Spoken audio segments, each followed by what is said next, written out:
ফুত আমার আখেরাতের জন্য না, ফুত হলো আমার পয়সা কামানির এটিএম বুথ।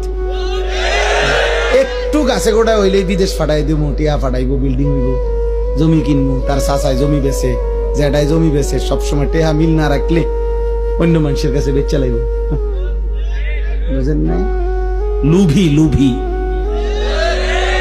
লুভি। পড়লে পর, না পড়লে বিদেশ যা, না পড়লে কিতা করবি ক, একটা লাইন ফাইন কর, মানে টাকা, মানে হলো কি টাকা, সম্পদ, দুনিয়া। দুনিয়া তো শুধু দুনিয়া না বুঝাইলেন, ছেলে মেয়ে বউ বাচ্চা নাতি নাতনি দিয়া দালান বিল্ডিং ঘর বাড়ি পরিবারের এই টাকা পয়সার না বুঝ দিলেন, আখিরাত পেয়ে গেলেন, পরকাল পেয়ে গেলেন। অতএব বুঝাপড়া করে। যদি বলেন না হুজুর বিদেশ আমি দুনিয়ার জন্য পাঠাই নাই, আখিরাতের জন্য পাঠাইছি, তো ও আপনি দেখেন নাই আজকে 16 বছর বয়সে এক ওয়াক্ত নামাজ পড়ে না, ওর সাথে যে কোনো বুঝাপড়া করলেন না। কথা বলেন, আমরা সিরা খাই, আমরা বুঝি না।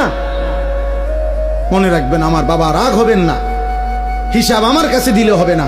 আমার লগে জোরাতালি কথা কইবেন, মসজিদের ইমাম সাহেবরে একটা তেল জাল দিয়ে বুঝাই লাইবেন, আখেরাত কি ইমাম সাহেবই হিসাব নিব?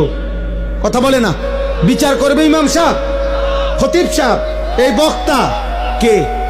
মহান আল্লাহ। তো ওনারে কেমনে বলবেন? আমনে বুঝাইন।